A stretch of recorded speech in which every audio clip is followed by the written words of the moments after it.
I always, that's the way I live my life, really. And I always look at the glass half full, not half empty. And in any adversity that I go through, I'm always grateful no matter what happens. And I think if you can look at life that way, it's more than fair. It's beautiful. And I do believe that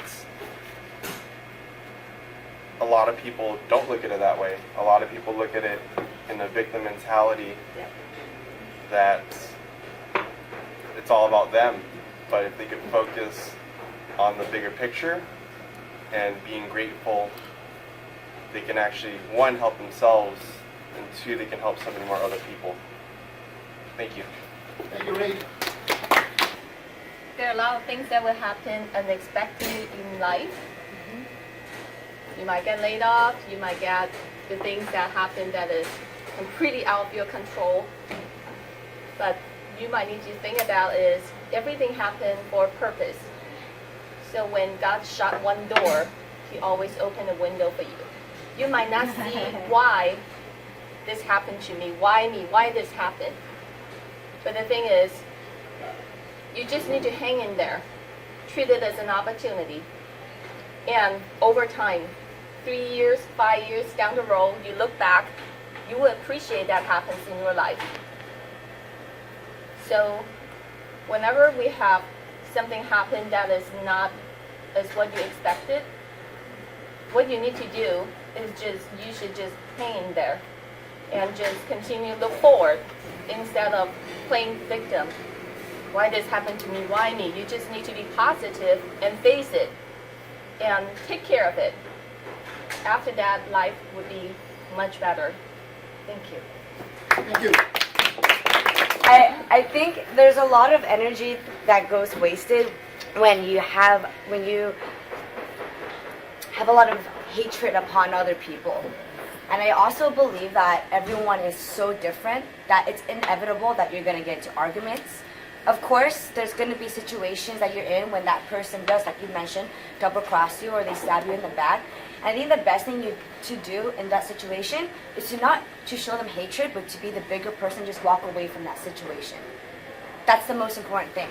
And not be so involved in that situation for so long. Because if you want to get better, right? Or if you want to not feel the way that you feel when you're with this person, it's much better route to walk away from it than try to backstab or try to sabotage that person and back again. There's no point, right? It makes your value and your respect and your self-value goes down to their level, which doesn't get anything, right? Nothing gets out of that. So I think it's important that in that situation you let that person know, hey, I don't appreciate that you did this, this, and this, so I'm just going to give you time and I'm going to do my thing.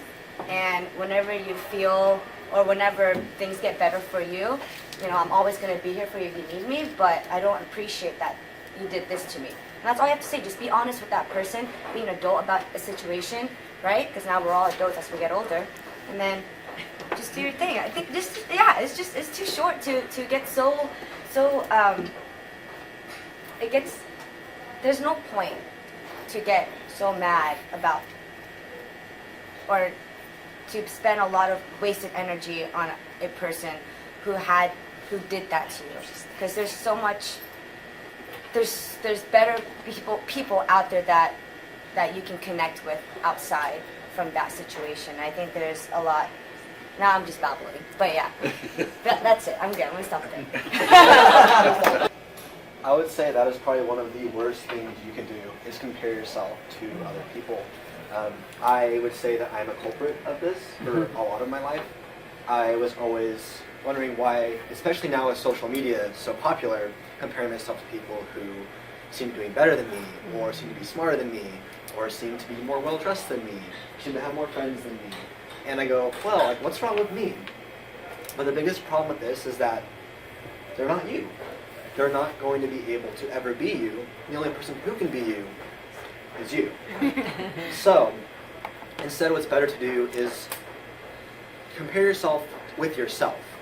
Look at maybe your past year. Maybe look at that last day, your last month. I think that's a much better way of comparison than comparing yourself to other people. Because it's not going to give you the results that you want, and instead it's going to create frustration. And like Tony was saying, you can take you not getting a promotion two different ways.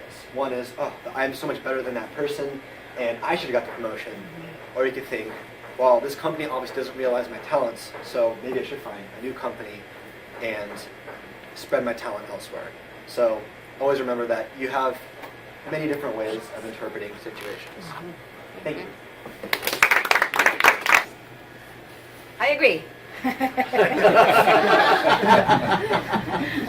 Good answer. I really, really enjoyed the young and exuberant and intelligent members that have joined the club. It seems like your generation is really maturing in kind of like the speed of light. I mean, the things you're learning, and maybe it has to do with social media. There's so much interaction, even though Toastmasters is so essential for your generation because you're doing most of your communication over the telephone, over the social media networks. And so you're not having this face-to-face, which we're having right now.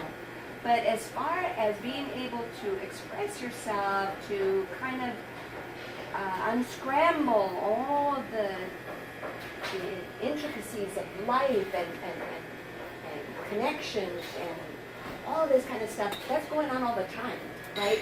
And you're having to learn how to deal with problems and troubles, and because they're going on all the time. So actually, in today's age, I don't think you can keep a secret. So don't get into a secret situation because the whole world's going to know about it. Because in social media, everybody's figuring everybody else's life out, correct? That's why I hardly do Facebook anymore.